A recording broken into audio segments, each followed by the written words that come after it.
Di Fakultas Usuluddin itu ada lebih kurang 60 dosen. Walaupun saya sibuk ceramah, jadwal saya penuh setiap kabupaten kota. Islamic Center Pasir Pangarayan, Islamic Center Siak, pergi ke Ujung Batu, pergi ke Bagan Batu, pergi ke Indragiri Hilir, Tembilahan 7 jam naik mobil dari Pekanbaru. Penuh jadwal saya. Tapi kalau untuk laporan kinerja dosen, maka saya dosen yang pertama melapor. Masalah ngurus naik pangkat, walaupun saya sibuk tausiah, pangkat saya begitu masuk 3B. Berapa tahun kemudian? 3C. Dan terakhir 3D. Sampai apa kata orang biro kepegawaian? Ustadz 3D mentok, innalillahi wa inna ilaihi raji'un. Tidak bisa lagi naik 4A kecuali kalau Ustadz doktor. Doktor saya. Selesai saya doktor, dapat ijazah. Cuman begitu selesai doktor, ijazah dapat, saya sudah tak PNS lagi.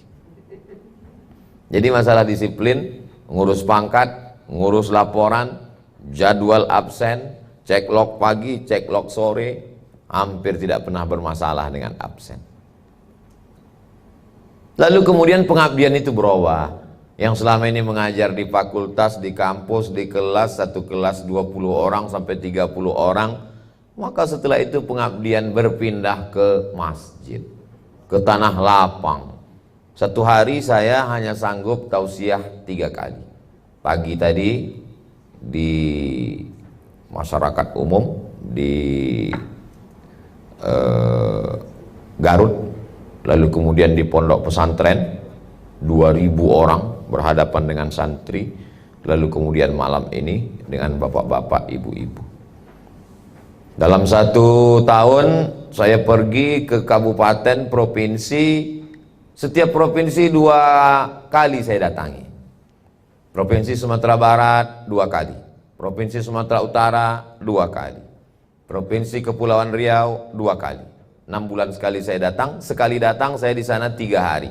1 hari tausiah 3 kali, macam makan obat, pagi, siang, malam.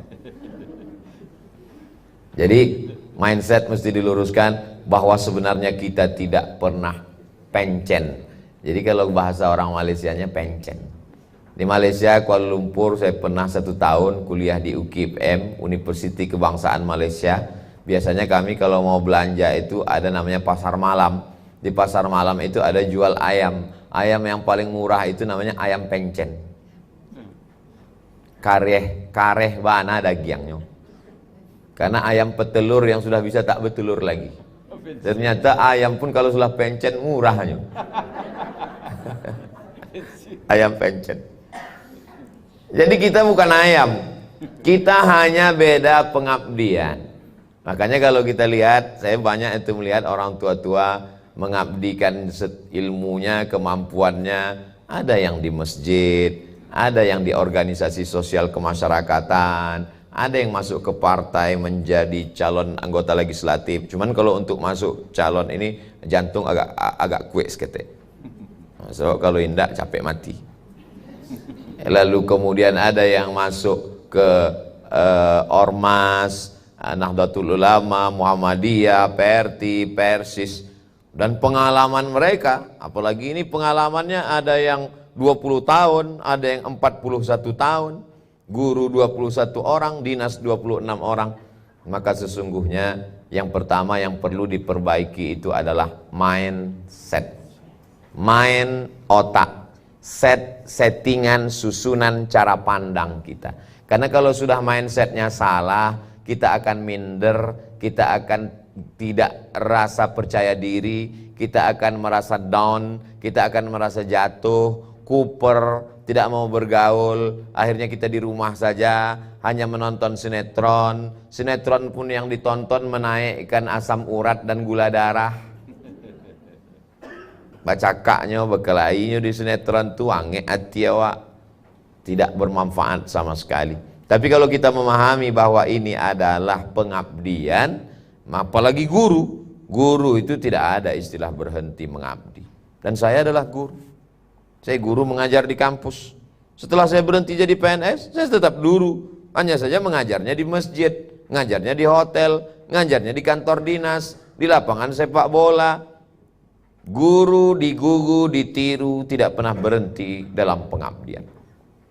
Sebetulnya hidup ini simple, sederhana.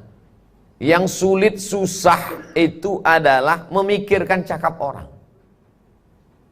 Begitu yang saya rasakan. Saya sesungguhnya tidaklah menggurui bapak-bapak, ibu-ibu sekalian. Ibu-ibu jadi PNS 20 tahun. Ibu-ibu jadi PNS 41 tahun. Kalau masuk PNS-nya umur 20, berarti udah 61 tahun. Ibu-ibu jauh lebih tua dari saya, jauh lebih lama pengabdiannya dari saya. Lalu kelebihan Ustadz apa? Saya lebih dulu pensiun. Saya lebih dulu merasakannya. Walaupun perasaan kita tidak sama. Mungkin nanti ibu akan mengatakan, rasamu bukan rasaku Pak Ustadz. Rasa kita berbeda, tapi paling tidak mirip-mirip, sedikit-sedikit ada terasa. Ya, jadi kalau kita memahami bahwa kalian masih aktif, masih kerja, masih masuk kantor, aku pun sesungguhnya juga masih aktif, aku masih punya kesibukan. Kesibukan kita macam-macam, bisa menulis buku, bisa mendidik, bisa buka sekolah. Saya buka sekolah TK Az-Zahra tahfiz Quran, SD Az-Zahra tahfiz Quran, SMP Az-Zahra tahfiz Quran. Bahkan kalau dihitung-hitung kesibukan saya setelah keluar dari PNS dengan dulu lebih sibuk sekarang, menyibukkan diri dan banyak aktivitas. Kalau dulu saya masih terikat, tak bisa buat ini, khawatir buat ini, terikat dengan absen, terikat dengan jadwal, tidak boleh ini. Sekarang bebas sebebasnya, banyak yang bisa kita lakukan sesuai dengan kemampuan kita masing-masing. Hanya saja kadang kita ini seperti kap 70 yang diisi minyak pesawat. Kita adalah anak-anak muda yang terjebak di tubuh yang rapuh di badan orang tua. Itu yang dirasakan oleh Profesor Dr. B.J. Habibie. Jadi beliau itu aktifnya luar biasa. Sampai-sampai dia tidak sadar bahwa sesungguhnya fisiknya sudah tidak mampu lagi. Nah, jadi nanti Bapak Ibu sekalian kalau sudah purna tugas, lalu kemudian punya aktivitas, sibuk di lembaga adat, sibuk di organisasi Minangkabau, sibuk di ikatan alumni, sibuk pula buat sekolah, sibuk lagi mengisi materi, sibuk sampai terlalu penuh jadwalnya, itu pun jangan sampai. Kenapa? Karena yang paling mengerti tentang diri kita adalah diri kita sendiri. Saya hanya mengisi pada hari Jumat, Sabtu, Ahad, Senin. Besok saya akan pulang ke Pekanbaru. Hari Selasa, hari Rabu, hari Kamis saya duduk dengan istri, anak, keluarga, santri, masyarakat, lingkungan. Karena kalau diperturutkan sibuk ini, tidak akan berhenti. Pergi ke sana, pergi kemari, pergi ke sana, pergi kemari. Kapan baru berhenti nih Pak Ustaz? Sampai malaikat maut datang. Bila Israel datang. Nah, jadi bukan berarti Bapak Ibu selesai masuk kantor begitu pensiun berarti innalillahi wa inna ilaihi rajiun. Tidak. Ini hanyalah sekedar pindah medan pengabdian. Pengabdian kita sesungguhnya hidup ini adalah sampai mati. Tidak pernah putus dari pengabdian. Tapi sebagai seorang yang beragama, taat beragama, tentu jangan pernah tinggalkan masjid. Kalau yang kemarin waktu sibuk di kantor tidak pernah ke masjid, ibu-ibu mulai ikut pengajian majelis taklim, BKMT, badan kontak majelis taklim, ikuti pengajian sore-sore, ada pengajian, ada arisan dan lain sebagainya, menyibukkan diri. Yang selama ini sudah sibuk, tinggal teruskan saja. Yang tidak pernah, jangan malu untuk memulai. Ada salah satu tokoh masyarakat, ketika istrinya meninggal, ibu-ibu perwiritan di dekat lingkungan komplek mau bawa istrinya ke masjid untuk disolat jenazahkan. Suaminya melarang. Kata dia, jangan bawa istri saya ke masjid. Tidak usah bawa solat jenazah di masjid. Kata masyarakat, bagus di masjid lah Pak. Masjid lebih afdal, jamaahnya lebih ramai, lebih 40 orang, sopnya lebih panjang. Dalam hadis Nabi kalau sopnya lebih banyak, jamaahnya lebih banyak, syufi'a, maka dia nanti diberikan syafaat. Tidak usah, di rumah aja. Telusur-telusur, selidik-selidik, cerita punya cerita. Rupanya dia tidak pernah ke masjid. Malu kalau jenazah istrinya dibawa ke masjid. Ini penyakit yang paling mengerikan, namanya PPS. Bukan program pasca sarjana, post power syndrome. Dulu ketika masih PNS, masih di kantor, masih ada jabatan, kalau ke masjid dibentangkan karpet, disambut dengan tola al-badru alaina, dipasangkan baleho, dibukakan pintu, disanjung, dihormati. Begitu tidak ada jabatan, berangkat sendiri, orang cuek, tidak menegur, tidak menyapa, akhirnya tertekan dia ke dalam, mulai menyesak rasa jantung, nafas pun ikut terpengaruh, gula darah pun naik, emosi pun tak stabil. Jadi sebenarnya kita lah yang mengatur diri kita sendiri. Saya kalau tausiah di Jakarta, tausiah di Bandung, tausiah di Garut, disambut orang ramai. Ratusan ribuan orang datang menyambut. Tapi saya sadar, dunia berganti, musim berubah. Kalau saya lama-lama begini bisa gila saya.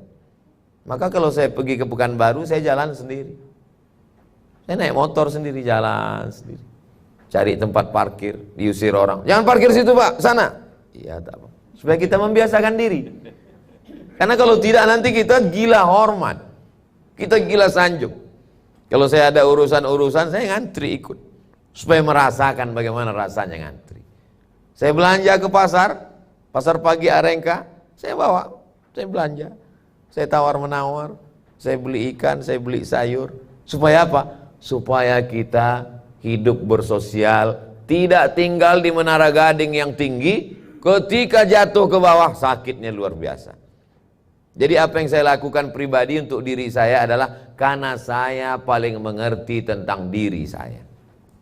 Mana tahu nanti Bapak Ibu jalan ke Pekanbaru, nampak ada orang mirip macam saya, pakai topi, pakai kacamata hitam, pakai masker, memang boleh tuh. Karena kalau di mana-mana dikawal orang keliling, disetirkan, dibukakan pintu, dibawakan sendal, sampai masanya kita ditinggalkan itu semua, kita akan kehilangan. Jangan pernah ada rasa kepemilikan yang terlalu tinggi. Karena kalau kita punya rasa memiliki yang terlalu tinggi, ketika dia hilang, semakin besar rasa kepemilikan, semakin sakit ketika dia hilang dari diri kita. Boleh untuk buat update status. Jadi kita membiasakan diri untuk bersosialisasi dengan masyarakat biasa. Bapak Ibu kalau ke Pekanbaru saya nyetir sendiri. Kadang-kadang naik sepeda motor, kadang-kadang bawa kendaraan mobil, cari parkir sendiri, sholat di masjid. Tidak selamanya saya jadi khotib khutbah Jumat. Saya sholat mendengarkan orang khutbah, ikut belanja ke pasar. Supaya apa? Supaya kita menjadi manusia yang normal. Walaupun beberapa kali tertangkap juga, dikejar juga, minta foto ujung-ujungnya. Sudah pakai topi, sudah pakai masker, sudah pakai kacamata hitam, sudah pakai baju kaos, pakai sendal jepit. Tahu juga dia. Sampai di mobil ketok pintu. Ustaz Somad ya? Saya tanya, kamu kok tahu? Dari cincinnya Pak Ustaz. Jamaah ini kenal sekali. Jadi bagaimana kita jangan kita mau diposisikan orang lain, tapi jadilah diri kita sendiri. Karena kalau kita diposisikan orang lain, pergi ke sana digundang wali kota, pergi sini digundang bupati, pergi ke kantor ini dimuliakan, sampai di sini disanjung tinggi, akhirnya kita tidak menjadi diri kita sendiri. Dan sampai pada saatnya kita akan jatuhnya sakitnya luar biasa. Semakin tinggi kita, maka semakin terasa jatuh itu sakit. Jadi yang paling penting adalah menyediakan tempat jatuh. Walaupun tidak selamanya kita jatuh dalam artian, oh Ustadz sudah ditinggalkan orang, Ustadz tidak lagi populer, Ustadz tidak lagi terkenal, Ustadz tidak lagi PNS. Kita pada lahirnya tidak bawa apa-apa dan bukan siapa-siapa, maka kita sebenarnya kembali kepada asal. Kita kembali kepada asal. Kita bukan kembali jatuh ke bawah, tidak. Kembali kepada asal. Waktu lahir tak ada pakaian, tak ada jabatan, tak ada kekuasaan, tak ada sanjungan, tak ada pujian. Lalu kemudian kalau itu hilang dari diri kita, maka sesungguhnya kita hanya kembali kepada asal. Dan itu semua ada dalam pikiran kita. Jangan ikut alur pikiran orang. Belajar tidak hanya pada sekolah kampus. Apa kata pepatah orang Minangkabau? Alam takambang menjadi guru. Alam yang begitu luas kita jadikan guru. Bagaimana kita melihat, kita berjalan, man salaka tariqan, siapa yang melewati suatu jalan, yaltamisu fihi ilman, di jalan itu dia dapat ilmu, sahalallahu lahu bihi tariqan ilal jannah, maka dimudahkan Allah baginya jalan menuju surga. Kemudian berikutnya, jangan pernah memutus hubungan dengan orang sekitar. Ini sekarang kita sudah banyak putus hubungan ini. Akibat dari medsos, grup WhatsApp, FB, Instagram, medsos luar biasa. Bapak Ibu selalu ketemu saya, mungkin ada di antara ibu yang lebih lama jumpa saya daripada jumpa suaminya. Kenapa? Saya nonton ceramah Ustadz terus. Pagi nonton ceramah Ustadz, di kantor nonton ceramah Ustadz, pulang kerja mutar ceramah Ustadz, mau tidur malam dengar ceramah Ustadz, ngigaunya pun nonton ceramah Ustadz. Jadi saya tidak mengharamkan sosial media. YouTube itu bagus, televisi juga tidak salah kalau dia tontonan menjadi tuntunan. Tapi ketika memutuskan hubungan kita dengan manusia, ini bermasalah. Karena sesungguhnya laptop itu tidak ada ruhnya, TV tidak ada ruhnya. Yang ada ruhnya itu manusia. Saya dekat dengan Pak Kadis ini beda rasanya kalau dekat dengan TV. Saya ketemu dengan ibu, ada tegur sapa, apa kabar ibu, sehat? Alhamdulillah Pak Ustadz, mudah-mudahan Ustadz sehat, anaknya soleh, keluarganya sakinah. Lalu kita ucapkan amin. Inilah yang sekarang hilang dengan canggihnya teknologi dan kemoderanan. Dulu kalau pagi-pagi kita belanja ke pasar, kita tanya, ibu ini kangkungnya berapa satu ikat? 1.500, bisa 1.100. Kamu mau nawar apa membunuh? Kata dia. Ibu kemarin anaknya yang ikut jualan tahu kemana? Anak saya sekarang di pesantren bu. Oh mudah-mudahan dia jadi penghafal Quran ya. Ya amin. Ada salam, ada kalam, ada tegur, ada sapa, ada tanya. Sekarang dengan canggihnya supermarket, la salam wala kalam. Kita bawa sampai ke kasir, lalu kemudian tidak ada tegur sapa, dia ambil ten, selesai. Antrian sudah panjang. Ditambah lagi dengan kecanggihan teknologi, hubungan kita. Dulu masih ada arisan.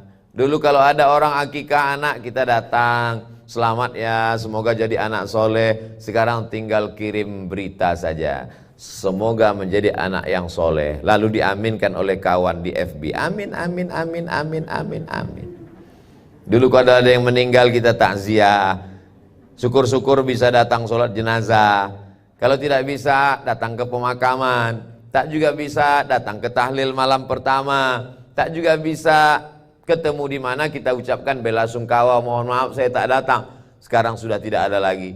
Kita tinggal cari postingannya di Instagram, di FB, di Twitter, langsung kita komen di bawah. Inna lillahi wa inna ilaihi raji'un. Allahumma firlahu warhamhu wa'afihi wa'afu anhu. Itu pun tidak kita tulis, hanya kita copy paste dari kiriman orang lain. Betapa sesungguhnya komunikasi kita sudah rusak. Padahal dalam Islam kita diajarkan berkomunikasi, berinteraksi dengan orang satu hari 5 kali. Subuh ketemu, zuhur ketemu, asar jumpa, maghrib bercakap-cakap, isya berdialog. Kalau tak jumpa 2 kali sholat, ditanya, datang ke rumahnya, mungkin dia sakit. Kalau dia sakit dijenguk, kalau dia meninggal diantarkan jenazahnya. Sekarang sudah putus. Maka sesungguhnya Dengan kita tidak lagi begitu aktif di salah satu tempat pengabdian, sesungguhnya kita bisa lebih aktif di tempat yang lain. Saya sempat-sempatkan untuk datang ke acara arisan angkatan IAIN 96. Saya sebelum ke Mesir kuliah di IAIN, Ibu. IAIN Sultan Syarif Qasim Riau, angkatan 96. Setiap bulan saya sempatkan untuk datang. Kenapa? Bertegur sapa, bercerita dengan kawan-kawan. Lalu kemudian kami pula kumpul-kumpul membuat yayasan. Namanya Yayasan Tabung Wakaf Umat. Lalu kemudian dengan yayasan kita bersama. Lalu kemudian ada pula orang yang mewakafkan tanah. Kami bangunlah pesantren tahfiz Quran. Untuk mengambil barokah Al-Azhar Kairo, maka dijadikan namanya Nurul Azhar. Tahun lalu terima 25 santri gratis. Tahun ini tambah lagi 25 santri gratis. Untuk apa? Supaya ada aktivitas dan punya kesibukan, supaya pikiran ini memikirkan gimana cara menggaji guru, bagaimana supaya anak-anak ini gratis makanannya, pakaiannya, baju hari rayanya, bagaimana uang sekolahnya. Karena kalau tidak, nanti pikiran ini akan memikirkan yang tidak semestinya untuk dipikirkan dan hanya untuk mubazir saja. Dulu orang yang dipikirkannya anak dia, suaminya, istrinya, itu saja. Zaman sekarang yang dipikirkan orang anak artis, irti artis, suami artis, menantu artis, jadi nikah atau tidak, bagaimana sekarang? Ditonton, infotainment pagi, infotainment siang, infotainment malam. Kalau tidak ditonton, makan tak sedap, tidur tak kenyang. Sudah macam makan obat, pagi, siang, malam. Nauzubillah. Nah, jadi kita buat program-program, ibu-ibu bisa buat program apapun. Untuk realnya tentu nanti musyawarah bersama, apa yang perlu kita lakukan, apa yang bisa kita buat. Tidak ada kata-kata terlambat untuk melakukan suatu aktivitas perbuatan. Ada salah satu produk ayam goreng pakai tepung. Lambangnya orang tua jenggotnya putih. Saya tidak mau sebut mereknya, takut jadi iklan gratis. Kenapa lambangnya orang tua jenggot putih? Karena dia memulai usaha itu setelah hampir umur 70 tahun. Sekitar lebih kurang 70 tahun. Bolak-balik dia buka usaha tidak laku, tapi rupanya dibukakan Allah setelah tua. Jadi tidak ada kata-kata terlambat.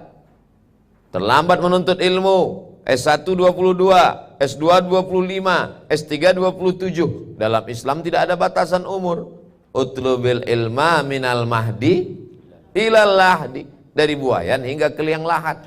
Jadi kalau ibu baru mau mulai mengaji karena kemarin sibuk di dinas, baru mau mulai ngaji sekarang, tidak ada kata-kata terlambat.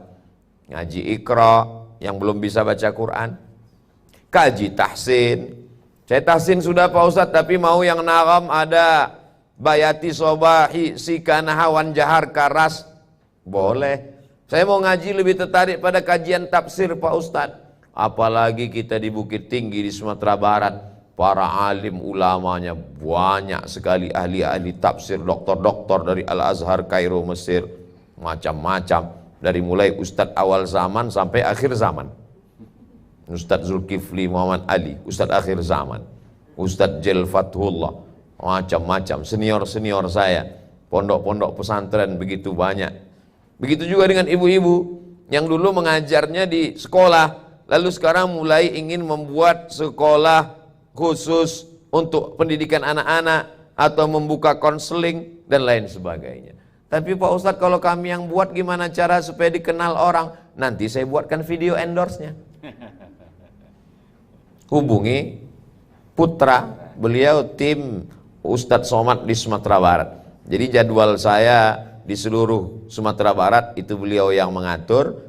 Hubungi beliau. Dulu janji Ustadz Somad, katanya kalau buka lembaga pendidikan, kalau buka lembaga ekonomi keumatan, katanya dia mau endorse. Buatkan kalimatnya. Buatkan kalimatnya, nomor handphonenya, alamatnya. Ambo tinggal mengendorse saja. Anda ingin mendapatkan kerupuk Sanjay? Hubungi nomor kontak berikut ini. Anda ingin mendapatkan randang nan luar biasa bisa dibawa ke tanah suci Makkah tidak basi hingga 3 bulan? hubungi nomor kontak berikut ini. Anda khawatir anak-anak Anda buta huruf Al-Quran, bingung mendapatkan guru yang terlatih, ini adalah guru yang sudah berpengalaman 41 tahun lamanya. Daftarkan anak Anda segera, Cahaya Al-Quran, secepatnya. Selamatkan anak kita dari sekuler, dari liberal, dari ateis, dari agnostik, dari komunis. Lembaga pendidikan agama, TK Al-Quran, Taman Pendidikan Al-Quran. Dari mulai produk keumatan sampai pendidikan, jangan sampai mati langkah. Macam main catur. Kalau sampai mati langkah, itu artinya kita sudah mati duluan sebelum malaikat maut datang. Tapi orang Minangkabau tak pernah mati langkah. Kemanapun kita pergi, selalu berjumpa dengan orang Minang. Naik pesawat saya 1 jam 40 menit sampai ke Jakarta. Dari Jakarta menunggu malam naik pesawat jam 2 menuju Papua. Sampai di Papua mendarat, berhenti, turun. Begitu mau naik mobil, ada orang ngetuk kaca. Begitu dibuka, Buya, Ambo dari Ambo orang awak, Buya. Dalam hati orang awak saja isi dunia. Tidak ada istilah patah semangat, tak ada mati langkah, tak ada putus asa. Kenapa? Karena mereka selalu dinamis dalam hal berpikir. Nah, jadi sebenarnya ketika saya diminta untuk memberikan materi ini, sebenarnya majaitik beranang sebenarnya. Ini adalah orang-orang yang sudah punya program, hanya saja kita lebih banyak pada share-nya. Jadi tadi sebelum saya menyampaikan, saya lihat jam 8.20, saya sampaikan materi sampai jam 9 sebagai muqaddimah dialog kita. 40 menit saya sampaikan materi, selebihnya nanti kita akan dialog interaktif. Bapak Ibu tanyonan bisa ambo jawe, saya jawab. Yang tidak bisa ambo jawab, ambo tulis, lah siap menulisnya. Nanti ambo buatkan jawabannya di Pekanbaru. Ndak basuo, ndak baas, sebab nanti kami akan upload ke channel Ustadz Abdul Somad Official. Subscribe, like, share, and comment. Bapak Ibu yang dimuliakan Allah Subhanahu wa Ta'ala, hidup baru berakhir ketika malaikat maut datang mencabut nyawa dan ruh kita keluar dari jasad. Lisan kita mengucapkan la ilaha illallah Muhammadur Rasulullah, barulah di situ kita pensiun. Hidup 2 kali. Hidup yang pertama beramal, hidup yang kedua mempertanggungjawabkan segala amal. Jadi kalaulah pensiun itu setelah mati, maka sesungguhnya tidak ada jaminan bahwa yang berbicara ini duluan atau Bapak Ibu duluan. Berapa banyak orang yang divonis dokter mati, tidak mati-mati, malah dokternya mati duluan. Berapa banyak orang yang berprinsip 4 sehat, 5 sempurna, jogging dan olahraga, main futsal, badan sehat. Habis jogging, mati. Berapa banyak orang yang hidup sehat walafiat. Jadi memang akidah kita ditanamkan betul-betul. Kalau tidak mati, kata Allah, tidak mati. Semua orang mengatakan kita mati, tak mati. Saya ini berapa banyak orang mengatakan mati. Buya jangan terima banyak banget ceramah ambo calik buya kalau dah kek mati gitu. Lakurui karyang ambo calik gitu. Sampai hari ini alhamdulillah sehat walafiat berkat doa Bapak Ibu semua sekalian insyaallah. Oleh sebab itu maka kita tetap beraktivitas, apa yang bisa kita lakukan, sering-sering ketemuan, buat acara arisan, karena dengan bertemu dengan orang tuh muncul ide-ide. Tapi kalau dengan orang ini hanya membuat sakit hati, kita tidak putuskan silaturahim, hanya kita jaga jarak saja. Karena kalau berbicara dengan orang yang ngomongnya terlalu tinggi terus, naik terus, sasaang awak diwe. Saya ini ibarat naik sepeda motor kap 70, nyantai. Jadi kalau jumpa saya orang yang lali 120, tinggi saja ngomongnya. Nah, itu saya bilang, kau pergilah duluan. Saya maunya, inilah kemampuan saya. La yukallifullahu nafsan illa usaha. Allah tidak memberikan kita lebih daripada kemampuan kita. Ini yang diberikan Allah Subhanahu wa taala. Adapun masalah Yang ambo risaukan risau banako buya bukan masalah kerja, bukan masalah aktivitas. Iko masalah pendapatan berkurang kok buya. Kita ini kan sebenarnya hidup ini cuma dua, makan pakai. Orang yang kaya-kaya banyak duit berpenghasilan 1 miliar 1 bulan, itu pun sebatas makan pakai. Sekaya-kayanya orang paling banyak 3 lapis. Saya ini cuma 3 lapis. Lapis dalam singlet, lapis luar koko, lapis yang terakhir sorban. Cuma 3 lapis. Kalau ada orang sampai pakai 5 lapis, itu bukan kaya, damam. Sakitnya. Makan pun begitu juga. Enak betul makan ini. Masakan Padang, Minang Maimbau. Enak betul, tambuh sekali. Tambuh 2 kali, paling banyak 3 kali. Kalau sampai ada orang tambuh sampai 10 kali, itu bukan kaya, itu ususnya bolong belubang. Jadi hidup ini sebatas makan pakai. Hanya saja kita menengok, ini rumahnya besar, mobilnya mewah, sebatas makan pakai. Berapa banyak orang kaya tak bisa makan? Dihidangkan semua. Saya menengok dengan mata kepala saya sendiri. Udang galah, gadang-gadang, kepiting ada, daging ada. Begitu dipersilakan makan, rupanya hidangannya alun tibo. Bapak enggak makan? Makanan saya belum datang. Begitu datang, rebus kentang pakai garam. Rebus kentang tak pakai garam. Mohon maaf kalau sudah ada bapak ibu yang makan itu. Jangan tersinggung pula. Kolesterol, gula darah, asam urat, jantung koroner, diabetes mellitus. Jadi sebenarnya semakin tinggi usia kita, sebenarnya kebutuhan kita tidak terlalu banyak. Hanya saja pikiran kita terlalu banyak. Kita mau menikahkan anak, mau menyekolahkan anak, anak sudah punya anak, cucu itu pula mau kita sekolahkan. Padahal sebenarnya bukan tanggung jawab kita. Kita memikirkan yang tak perlu kita pikirkan. Allah marah sama kita. Ini namanya mubazir pemikiran.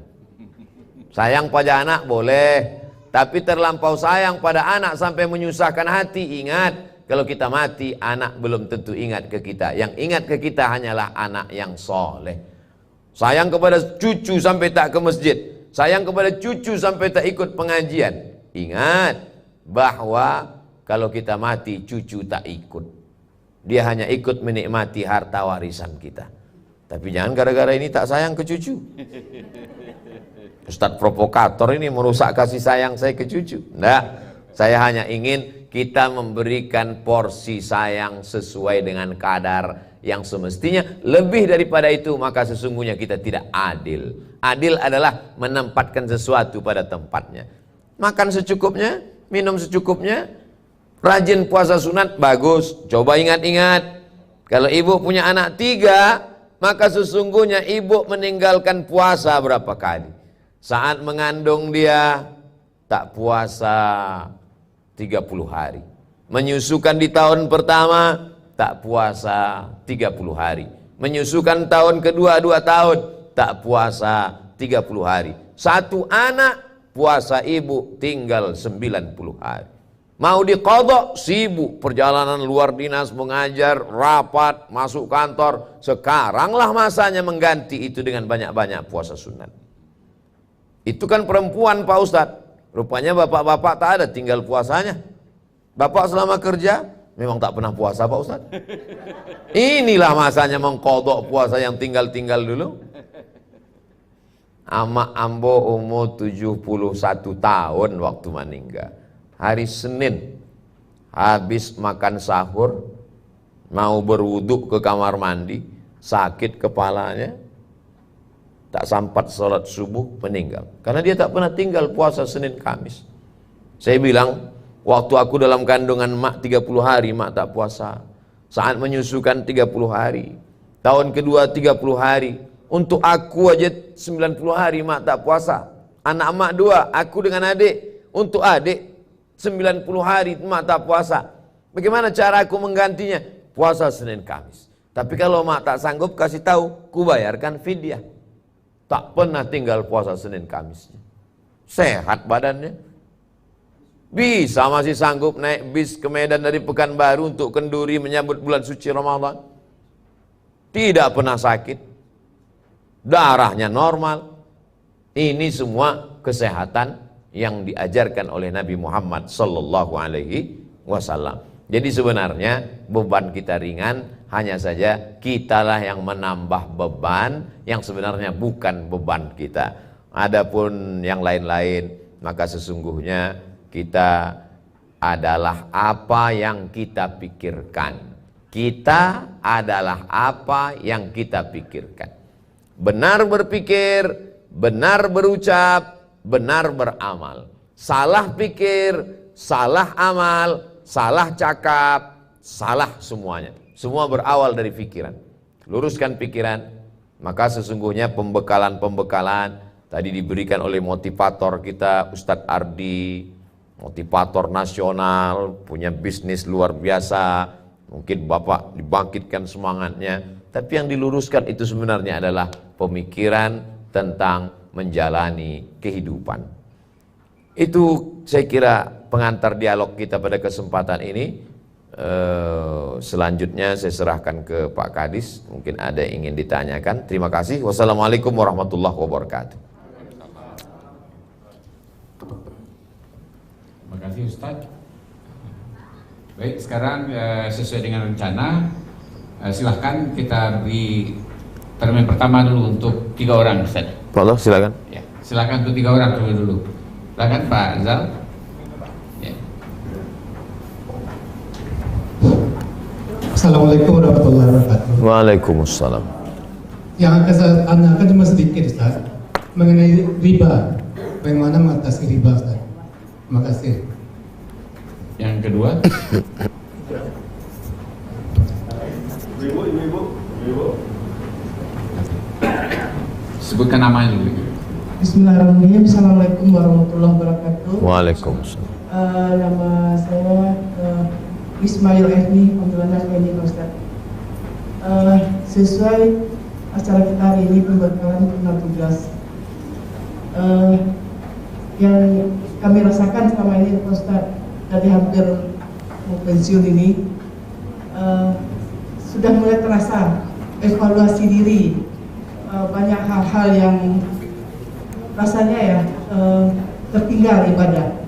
Jadi berikan kami kunci kekuatan Pak Ustadz untuk menghadapi ke depan hari-hari kita, ya tentu menjelang dipanggil Allah Subhanahu wa taala.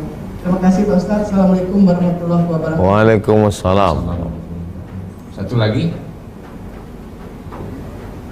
Bismillahirrahmanirrahim. Assalamualaikum warahmatullahi wabarakatuh. Waalaikumsalam. Nama saya Bahirum Daulay. Yang ingin saya tanyakan adalah Pak Ustadz, bagaimana kita mengetahui amal kita apakah sudah diterima atau gimana? Gimana itu Ustadz?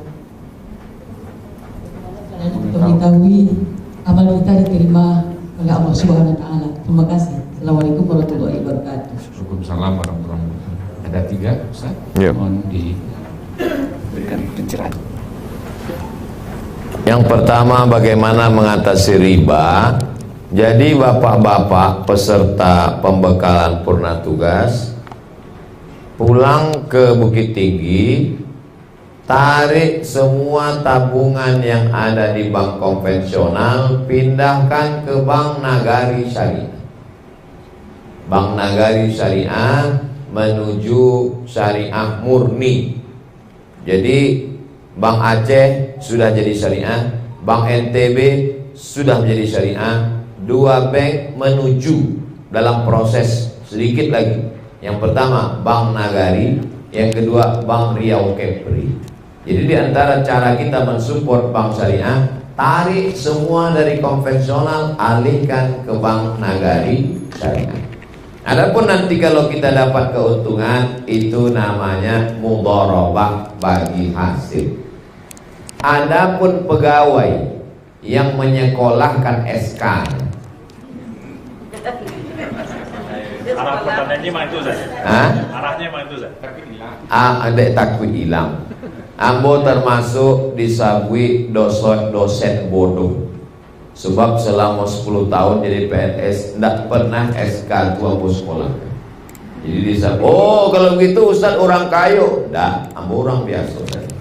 Baca roh Ustaz Mambalioto, ambo pinjam jo ke bank. Tapi bank kok tidak ada hubungan. Bank apa namanya? Amak bank. ambo kok Mambalioto bisa dijual galang rantai amak tu. Wah, angko dari ketek menyusahkan sampai tua. Beko ambo bayar, ambo cicil. Jadi memang, jadi kalau ambo berceramah tuh mang pede bana buya kau ceramah. Memang tidak pernah ambo sekolah kan. Jadi ambo tidak merasa berdosa dalam hati munafik tentang cerita ini. Tapi pengalaman ambo menjadi tim sosialisasi Badan Amil Zakat Nasional Provinsi. Masuk kantor, keluar kantor ambo sampaikan, bayarlah zakat, bayar. Kami kok tidak bergaji lagi buya, kecek pegawai di kantor-kantor dinas. Kami menandatangani saja, kami fakir miskin kami kok. Gak sado gaji kami lah diambil dek bank. Jadi kalau tertawan SK itu dan masih berkecimpung dengan riba, dua caranya. Yang pertama, lunasi dengan cara dibom dengan bayar. Apa aset yang bisa dijual? Jadi kalau tanah banyak, jual satu untuk meredam murka Allah, tutup. Dibom. Ambo tidak bisa bom kau ya. Kalau ambo bom kau meledak sadonya. Hiroshima Nagasaki kau habis sadonya. Tidak ada satupun aset yang bisa menutupi. Maka lunasi saja sampai lunas karena darurat. Setelah itu jangan mulai lagi membuka pintu riba. Itu saja cara, dua cara.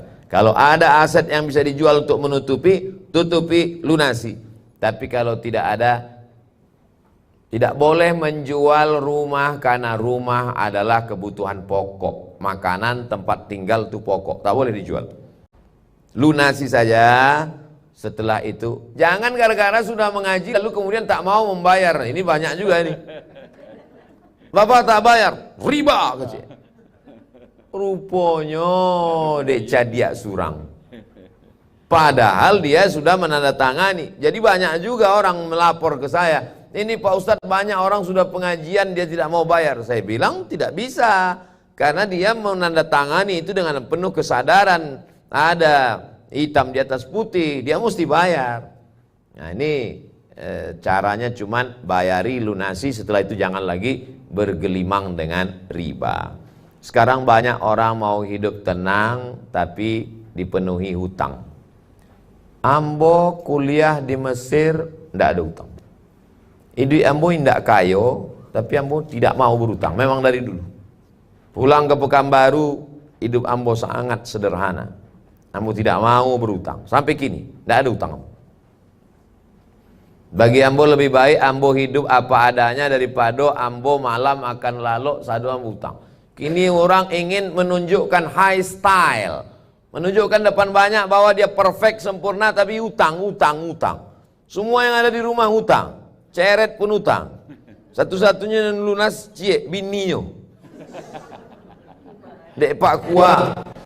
Jadi aku selalu sampaikan jangan hidup berhutang.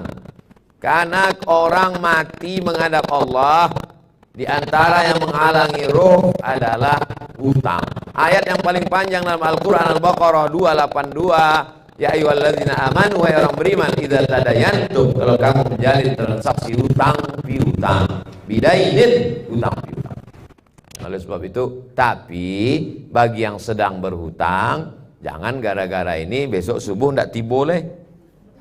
Tetap. Maka lunasi, setelah itu jangan buka pintu lagi. Ini tentang masalah riba. Tapi kalau ke bank syariah Pak Ustadz, di bank syariah itu akadnya murabahah permodalan, mudharabah bagi hasil jual beli. Jadi boleh. Silakan berinteraksi dengan bank syariah. Ibu Efni, bagaimana kami mengevaluasi diri kami? Pertama, tentu tiangnya sholat. Mulailah membeli buku bacaan sholat, pahami. Saya tidak suruh hafal kosakata per kata, enggak. Pahami saja secara umum. Yang baca Allahumma ba'id baini wa baina khatayaya kama ba'adta bainal masyriqi wal maghrib. Yang baca Allahu Akbar kabira, inna salati wa nusuki, pahami secara umum. Karena saya pun sulit untuk menghafal lagi perkata.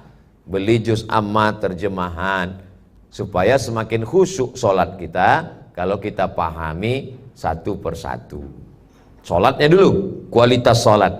Lalu kemudian besok kita akan bahas panjang lebar tentang ibadah-ibadah. Besok pertemuan yang kedua, ibadah-ibadah saya bahaskan satu-satu. Ini secara umum dulu. Lalu kemudian yang kedua adalah setelah sholat, wa aqimus sholah wa atuz zakah.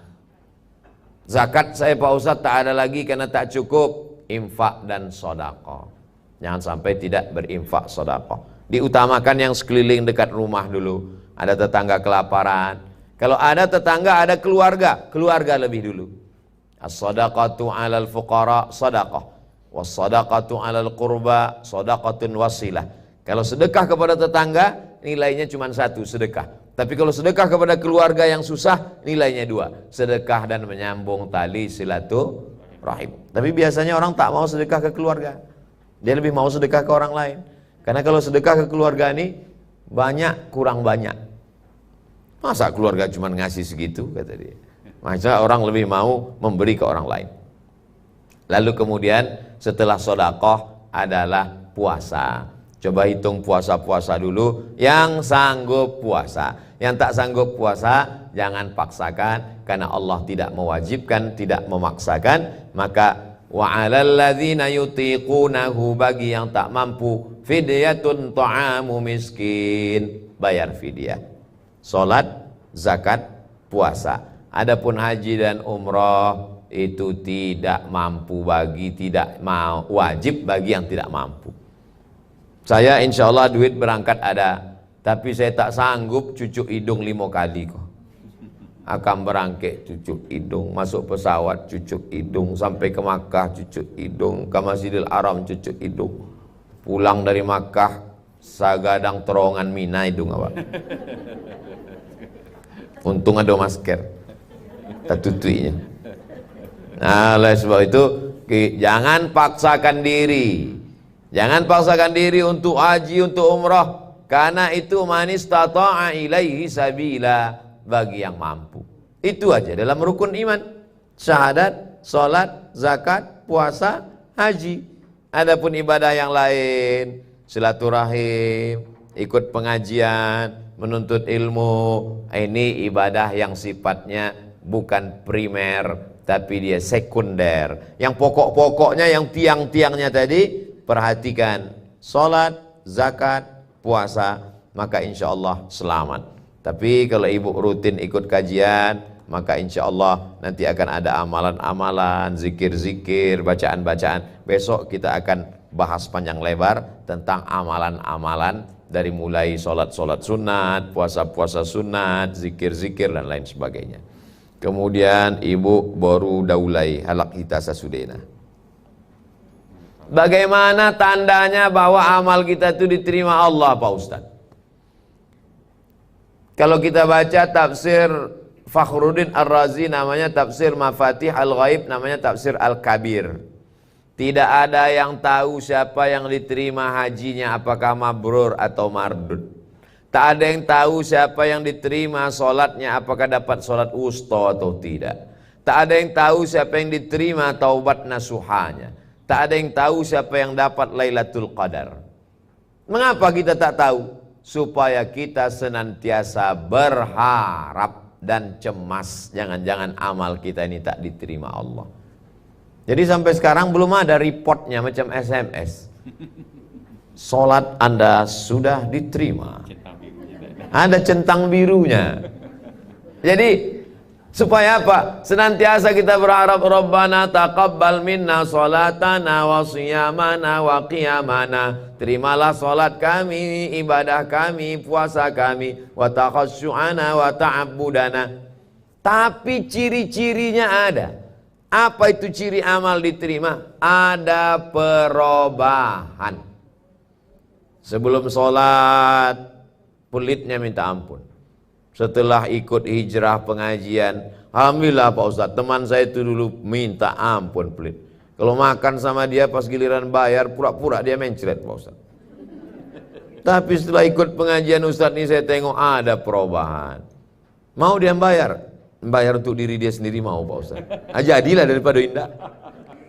Kawan saya ini kulitnya minta ampun Pak Ustadz. Kalau lewat kotak di depan, sibuklah mencari duit abu-abu yang lusuh. Tapi begitu udah ikut pengajian Ustadz ada perubahan. Dulu 2.000 Pak Ustadz, sekarang 2.500. Ada perubahan. Dulu sebelum mengaji, sebelum sholat, sebelum puasa sunat, cakapnya kasar Pak Ustadz. Minta ampun, macam kukuran kelapa. Yang paling tajam, lebih tajam daripada pisau, daripada silet, kukuran kelapa. Kenapa begitu? Kukuran kelapa tuh sudah habis pun kelapa tuh, tinggal batok kelapa, berputar juga dia. Tak mau tahu dia hati kita udah hancur, redam, bak kaca jatuh ke batu, dibantainya juga. Sampai akhirnya kita pingsan, berdarah-darah, permisi, baru dia berhenti. Sudah pulang kita ke rumah, di WA-nya juga lagi. Ini tidak ada perubahan. Jadi kita evaluasi diri kita sendiri, makin takut pada Allah, makin khawatir amal tak diterima, makin takut su'ul khatimah, makin takut jangan-jangan nanti mati tak ada membawa amal apa-apa, jangan-jangan kita jauh dari rahmat Allah. Kita mendekat dengan Allah itu dengan dua sayap, macam burung yang terbang balik ke sarang. Sayap yang pertama adalah khauf, takut.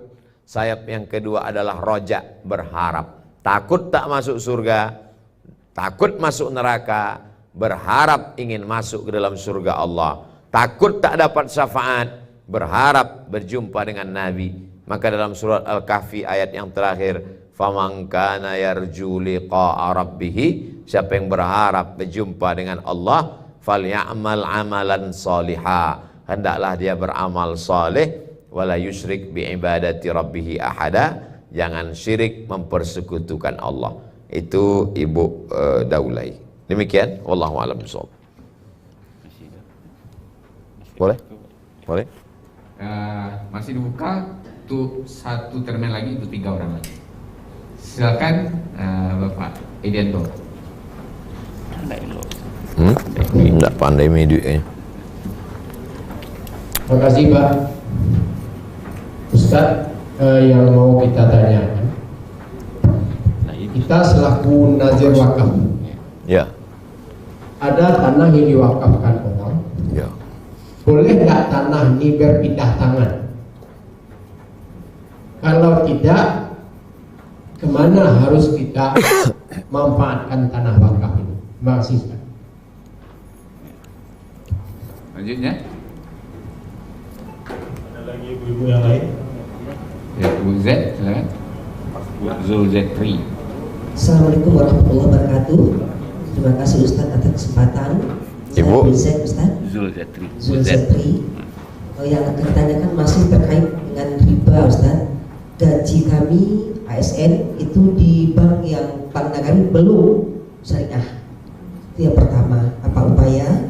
Kemudian yang kedua, bagaimana dengan anak cucu kami yang memang bertugas di bank konvensional, apa jalan keluarnya Ustaz? Terima kasih. Assalamualaikum warahmatullahi wabarakatuh. Satu lagi, Bu Yur. Assalamualaikum warahmatullahi wabarakatuh. Waalaikumsalam. Saya Rita. Rita. Ini mungkin agak lenceng sedikit pertanyaannya. Ini masalah gerakan Jumat Berkah Ustaz. Katanya itu kurang bagus karena kenapa dikhususkan di hari Jumat? Apakah ada hukum dan dalilnya gitu Ustaz? Ya, terima kasih. Oke, jawab Rita. Silakan Ustaz untuk 3 penanya berikut. Ambo nazir wakaf. Namo yayasan wakafnya Yayasan Tabung Wakaf Umat. Ambo salah seorang pembina. Ada orang ingin mewakafkan tanah, maka yang pertama dilakukan adalah mencek ke BPN apakah surat tanah itu indak bermasalah. Sebab banyak sekali yang ingin menyerahkan tanah dan tanah itu bermasalah. Begitu awak telepon, tanah kau bermasalah Pak, dek bermasalah, itulah aku ambo wakafkan. Setelah yakin tanah tidak bermasalah, maka diundang dia dan seluruh ahli waris, undang Pak Kua untuk menyerahkan seperti penyerahan akad nikah, namanya membuat akta ikrar wakaf. Saya yang bertanda tangan di bawah ini buatkan berita acaranya, menyerahkan tanah saya beserta bangunannya di atas. Bangunan 2 lantai berisi 9 kamar di Jalan Paus Gang Nanas. Saya wakafkan untuk Yayasan Tabung Wakaf Umat, dipakai untuk maslahat umat. Setelah dibuatkan akta ikrar wakaf oleh Pak Kua, lalu dibawa ke Badan Pertanahan Nasional, berubahlah sertifikatnya dari nama pribadi menjadi milik yayasan. Dan yayasan tidak boleh melakukan 3. La yuhabu, tak boleh dihibahkan, wala yurasu, tak boleh diwariskan, wala yuba'u, tak boleh diperjualbelikan. Kalau Abdul Somad meninggal, maka rumah wakaf dan pesantren wakaf tabung umat itu bukan ke anak, tapi sudah buat fakta integritas. Kami yang bertanda tangan di bawah ini 35 orang nazir pengelola wakaf Yayasan Tabung Wakaf Umat. Kalau kami mati maka tanah ini milik umat. Umat bermusyawarah, santri bermusyawarah untuk menyusun ulang menggantikan yang meninggal. Yayasan terdiri dari pembina, pengawas, pengurus, ketua, sekretaris, bendahara. Tidak ada cerita waris mewarisi. Jadi kalau tidak siap, maka jangan mengelola wakaf, karena nanti kita akan kecewa, karena terlalu banyak berharap. Berharap akan menjadi amal soleh, silap-silap menjadi dosa jariah. Adapun pertanyaannya bahwa apakah bisa dialihkan tanah wakaf, sudah diatur dalam undang-undang wakaf. Saking banyaknya konflik tentang masalah tanah wakaf begitu begini segala macam, maka dalam undang-undang wakaf, tanah wakaf yang sudah dijadikan wakaf masjid pesantren, maka sudah dipatenkan suratnya, tak bisa dialihkan. Adapun yang bisa berubah itu wakaf manfaat. Buya, pakailah ruko saya itu selama 1 tahun, maka hasil ruko sewanya setahun 100 juta dipakai manfaat. Apakah di situ dipakai untuk belajar Quran atau disewakan hasilnya untuk biaya operasional selama temporer waktu tadi. Tapi kalau wakafnya wakaf habis, maka dia hanya sesuai untuk apa dia diwakafkan, tak boleh dialihkan kepada yang lain. Untuk menjaga supaya tak timbul konflik-konflik di tengah masyarakat. Diatur dalam Undang-Undang Wakaf Negara Republik Indonesia. Ibu Zulzetri, tentang masalah riba, gaji, ya. Maksudnya begini, Ustaz. Dia wakaf ke masjid, kan sudah disertifikatkan atas nama nazir wakaf. Nah, sekarang ada ide masyarakat supaya wakaf ini bermanfaat. Cerita masyarakat ini, boleh tidak tanah wakaf ini kita jadikan sebagai makam umum? Makam? Dia difungsikan. Dia difungsikan. Tanah yang sudah diwakafkan untuk masjid, Dia tidak, diserahkan kepada masjid. Ya. tapi bukan dibangun masjid di atasnya. Dulu waktu dia mewakafkan ada disebutkannya tanah wakaf ini untuk ini, tak ada. Untuk umum saja. Saya wakafkan ini kepada nazir, terserahlah nazir buat apa. Maka nazir boleh membuat hotel syariah di atasnya. Nazir boleh membuat rumah sakit. Nazir boleh membuat ruko-rukonya disewakan. Dan nazir mendapat 10% dari keuntungan, bukan dari nilai tanah. Jadi kalau tanah itu nilainya 1 miliar, nazir tak dapat apa-apa. Tapi kalau dibangun di situ 10 ruko, 1 tahun disewakan 100 juta, 1 ruko jadi 1 miliar, maka nazir mendapat 10% dari hasil pengelolaan. Kalau untuk makam tadi, Makam kuburan, pengelola asal dari wakaf itu adalah habasta aslaha wa tasaddaqta biha. Itu asal wakaf. Wakaf itu adalah asalnya ditahan, hasilnya dipakai. Kalau dijadikan makam, mana ada yang bisa dimanfaatkan? Makanya wakaf kuburan itu dari awal dikatakan, di alokasinya jelas, ini wakaf kuburan. Karena wakaf kuburan tidak menghasilkan apa-apa. Hukum asli wakaf itu, habasta aslaha, pegang pokoknya, hasilnya dijadikan sebagai kemaslahatan umat. Kalau wakaf kuburan tidak ada hasilnya, karena dia wakaf mati, tidak produktif. Jadi kenapa kami bisa kuliah di Al-Azhar gratis?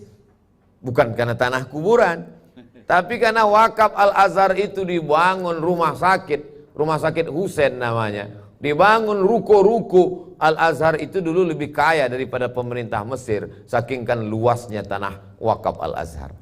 Nah, jadi yang produktif.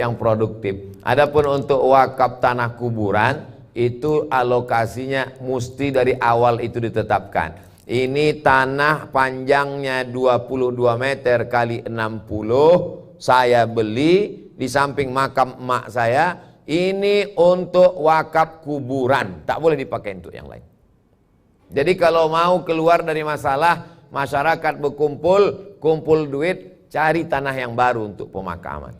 Adapun tanah wakaf tadi, itu lebih maslahat kepada umat, wakaf produktif. Dibangun rumah sakit, dibangun hotel syariah, dibangun ruko, dibangun sekolah, pondok pesantren gratis. Pokoknya dipegang, hasilnya bermanfaat. Wallahu a'lam bishawab.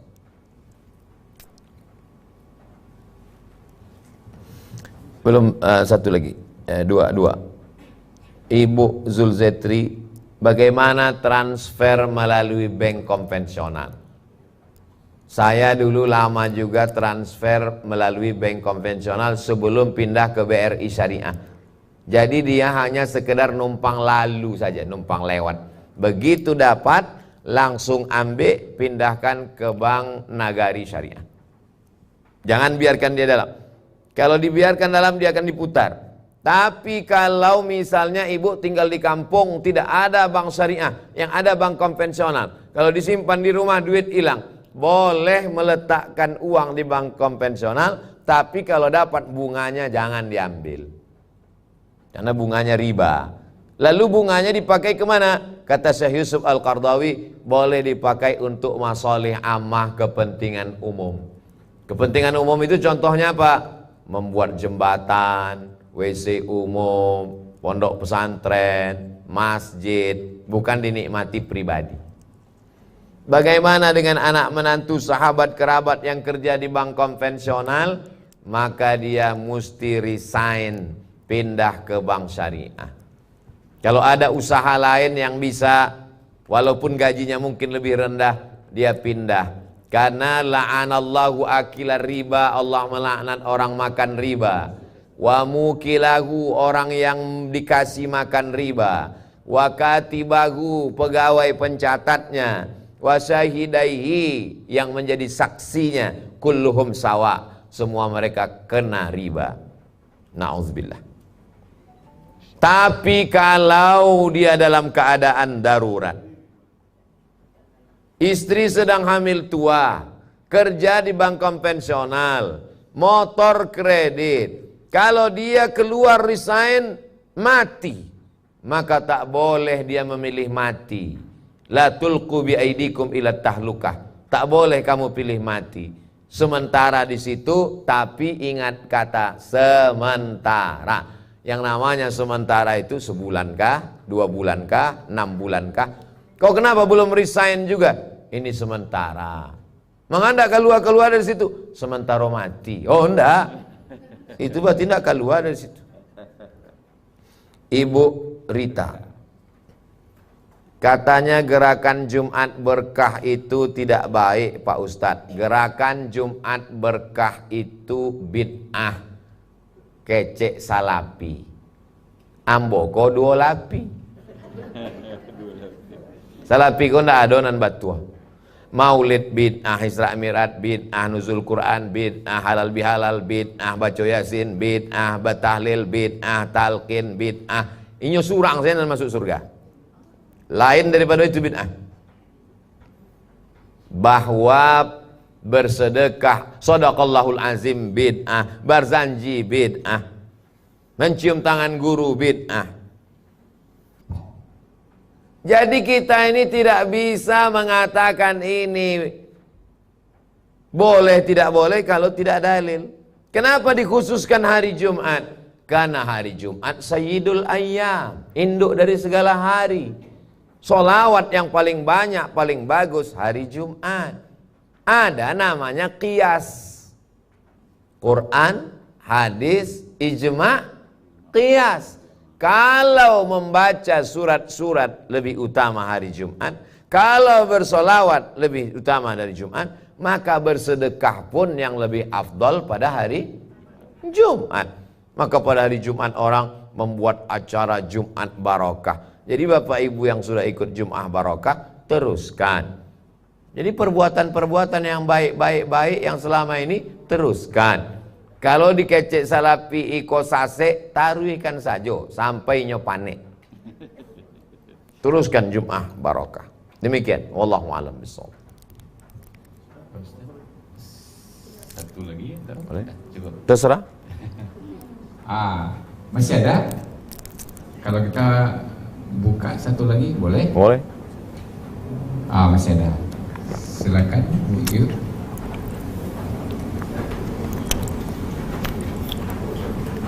Ini termin terakhir ya, sebelum kita selesai. Enggak apa. Terima kasih Pak Ustadz. Yang ingin saya tanyakan Pak Ustadz di sini, kami kan tinggal di kampung Pak Ustadz. Jadi ada yang agak kesulitan dana, jadi mengandaikan sawahnya kepada kita. Kemudian ada beberapa tahun itu kita membuat sawahnya. Kemudian hasilnya kita ambil. Malah berapa tahun itu kan sebelum dia melunasi. Kami di kampung sudah sebahagian sudah dikatakan ke emak saya itu sudah dikasihkan sama orang untuk kembali, walaupun uang kita tidak dikembalikan. Tapi sebagian baru Ustaz, yang lainnya belum, karena banyak ada berapa rupiah gitu Ustaz, bukan rupiah, emas. Rupiah emas itu ada beberapa biji gitu.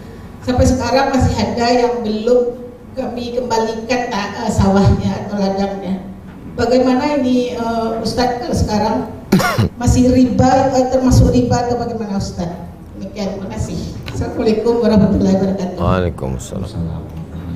Masih ada? Cukup? Ya. Masih ada satu. Yo, enggak apa.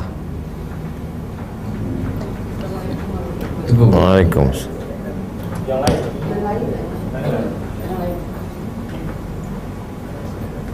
Tadi sudah ya, benar. Masih ada yang lain? Sudah cukup kata Ibu. Cukup? Silakan Bang Ustaz. Tentang hukum gadai. Pak Kadis datang meminjam pitih ke Ambo. Ecek-eceknya Ambo kok banyak pitih lah. Lalu kemudian Ambo kurang pacayo. Baabe kok kalau piti kok ndak dipulangkan. Bara Pak Kadis minjam piti 10 juta. Apa jaminannya Pak Kadis? Jaminannya ikut tanah Ambo. Bara nilai tanah Pak Kadis kok? Tanah Ambo kok nilainya pas 10 juta. Dalam Islam pinjam meminjam mesti ada tanggalnya. Bila Pak Kadis bayar pitih 10 juta kok, insya Allah tanggal 1 Januari tahun 2023. Kalau 1 Januari 2023 tidak saya bayar, maka ambillah tanah jaminan itu. Itu disebut dengan gadai. Nah, pertanyaannya, selama tanah itu sebagai jaminan sebelum 1 Januari 2023 Sekarang sudah bulan Februari, berarti selama 10 bulan ini bertanam kacang panjang, bertanam semangka, hasilnya itu ke saya atau ke Pak Kadis? Kena jaminan ya. Maka hasilnya adalah punya Pak Kadis, karena Pak Kadis yang punya tanah. Tanah itu belum punya saya. Tanah itu punya saya nanti tanggal 1 Januari. Tanggal 1 Januari baru tanah itu punya saya. Lalu kemudian kalau saya ambil hasil dari tanah itu, kullu qardin jarra naf'an fahuwa riba. Semua keuntungan dari gadai tadi maka riba. Kalau saya mengambil keuntungan dari gadai tadi maka riba. Dalam Islam tak boleh mengambil keuntungan. Ada imam yang paling tua di antara imam 4 mazhab, namanya Imam Hanafi. Imam Hanafi ini tegak di atas panas terik matahari. Ditanya orang, Imam Hanafi, kenapa engkau tegak di panas terik matahari? Itu kan ada pokok kayu. Kenapa tak bernaung di bawah pokok kayu? Kata Imam Hanafi, orang yang punya pokok kayu itu, yang rumahnya di situ, minjam uang ke saya. Saya takut kalau saya bernaung di bawah pokok kayu itu jadi riba, karena mengambil manfaat bernaung di bawah pokok kayu. Kalau bernaung di bawah pokok kayu pun riba, apalagi mengambil hasil padinya, mengambil hasil kelapanya, dan lain-lain sebagainya. Jadi kalau tanggal yang ditetapkan sudah selesai, balikkanlah tanah itu kepada pemiliknya. Ambillah tanah itu karena sudah menjadi milik kita, dan hutangnya menjadi lunas karena nilainya sepadan. Uang yang dipinjam tadi kan 10 juta.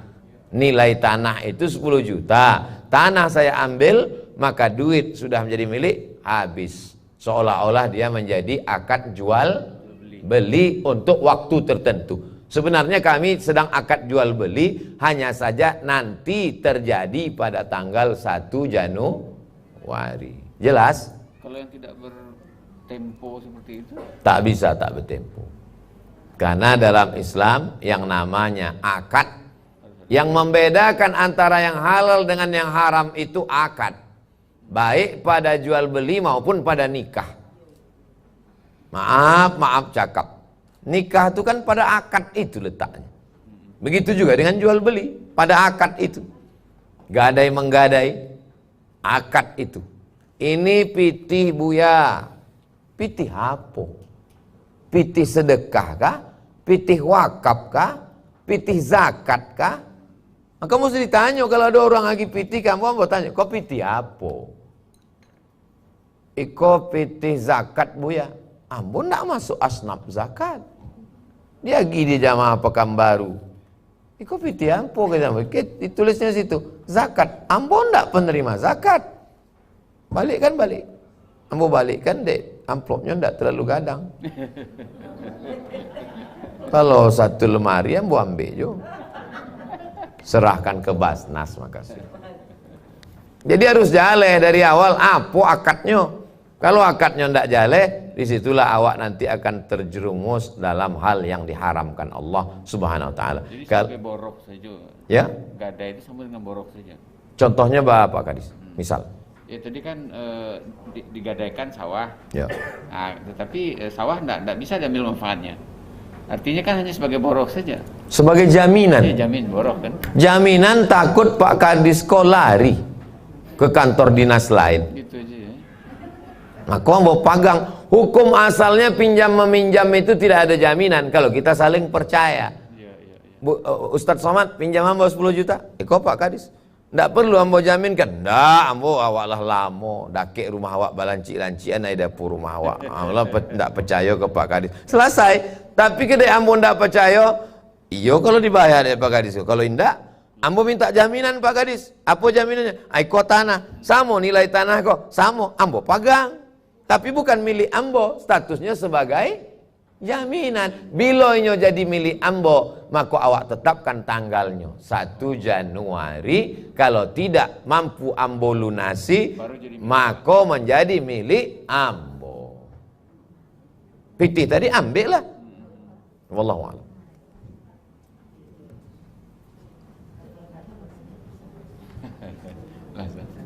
Alah. Bapak-bapak dan ibu-ibu, karena waktu yang sangat terbatas, namun sangat mencerahkan bagi kita semua ya. Ada beberapa banyak ilmu yang kita dapat pada malam hari ini. Untuk menyempurnakan silaturahmi kita dan menyempurnakan keafdalan kita bertemu dan beramal ibadah, kita juga mohon berdoa bersama dipimpin Ustaz. Mohon Ustaz terpimpin. Astaghfirullahaladzim, astaghfirullahaladzim, astaghfirullahaladzim. Alladzi la ilaha illa huwal hayyul qayyum wa atubu ilaih. A'udzu billahi minasy syaithanir rajim. Bismillahirrahmanirrahim. Alhamdulillahi rabbil alamin arrahmanir rahim maliki yaumiddin. Iyyaka na'budu wa iyyaka nasta'in. Ihdinas siratal mustaqim. Siratal ladzina an'amta 'alaihim ghairil maghdubi 'alaihim waladdallin. Amin. Allahumma salli ala sayyidina Muhammad wa ala ali Muhammad. Allahumma inna nas'aluka salamatan fid din. Selamatkan agama kami ya Allah. Wa afiatan fil jasad. Sehatkan badan kami. Wa ziyadatan fil ilm. Tambahkan ilmu kami. Wa barakatan fil rizq. Berkahi rezeki kami. Wa taubatan qabla al maut. Beri kami taubat sebelum mati. Wa rahmatan indal maut. Berikan rahmat ketika kami mati. Wa maghfiratan ba'dal maut. Berikan ampunan sesudah mati. Allahumma hawwin alaina fi sakaratil maut. Ringankan kami ketika melewati sakaratul maut. Wan najata minan nar. Selamatkan dari api neraka. Wal afwa indal hisab. Maafkan kami ketika segala amal kami nanti dihisab. Rabbana ighfir lana dzunubana, ampunkan dosa kami. Wali walidina, kedua orang tua kami. Wali azwajina, pasangan hidup kami. Wali dzurriyyatina, anak cucu keturunan kami. Wali man hadarana, semua yang hadir di majlis ini ya Allah. Rabbana hablana minas salihin. Jadikan anak kami anak-anak yang saleh dan salihah. Rabbana atina fid dunya hasanah wa fil akhirati hasanah wa qina adzabannar. Wa sallallahu ala sayyidina Muhammad wa ala alihi wa sahbihi wasallam walhamdulillahi rabbil alamin. Taqabbalallahu minkum minna wa minkum taqabbal ya karim. Terima kasih segala perhatian, mohon maaf segala kesilapan. Wassalamualaikum warahmatullahi wabarakatuh. Waalaikumsalam warahmatullahi wabarakatuh. Dengan demikian